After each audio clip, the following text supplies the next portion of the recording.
એક વખત તમારા સ્ટોક સ્પેસિફિક સૌથી પહેલાં રિકમેન્ડેશન જાણી લઈએ, ત્યાં સુધી શું માર્કેટ પણ સેટલ થઈ જશે. તો તમારા સ્ટોક સ્પેસિફિક સર કયા સ્ટોક છે કે જે આજના દિવસ આપણે ફોકસ કરવાની સલાહ રહેશે સર?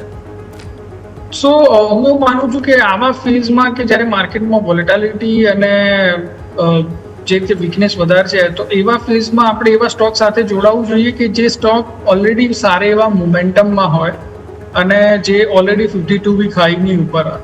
સો એમાં મને એવું લાગે છે ઉનો મિન્ડા એક ઓટો એન્સિલરી કંપની છે, ઓલરેડી એ લોકો સારા જેવી કરી રહ્યા છે અને જે ડિજિટલ ઈવી માટેના જે આપણા ડિજિટલ સ્ક્રીન આવે છે એના માટે પણ એમને વેન્ચર કર્યું છે.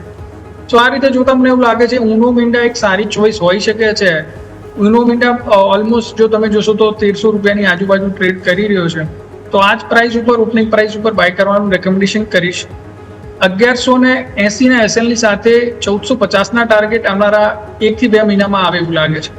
જી બિલકુલ. તો યુનો મિન્ડા ખાસ કરીને ફોકસ રહેશે કે જ્યાં આપણે અહીંથી ફોકસ કરવાની સલાહ છે. ઇવન સર આપણા બંનેની પસંદગી પણ થોડી મેચ થઈ રહી છે. ઇવન લાસ્ટ વીક પણ મેં આ સ્ટોક જ આપણને અહીંયાથી અમે જે દર અઠવાડિયે જે બિઝનેસ વીકલી જે શો કરીએ છીએ એમાં મેં આ સ્ટોક સર અહીંયાથી પસંદ કર્યો હતો, કારણ કે એમાં સારું એવું બ્રેકઆઉટ પણ આપણને ટેકનિકલી જોવા મળી રહ્યું હતું. તો યુનો મિન્ડા જ્યાં આપણા સૌ કોઈનું ફોકસ હોવું જોઈએ.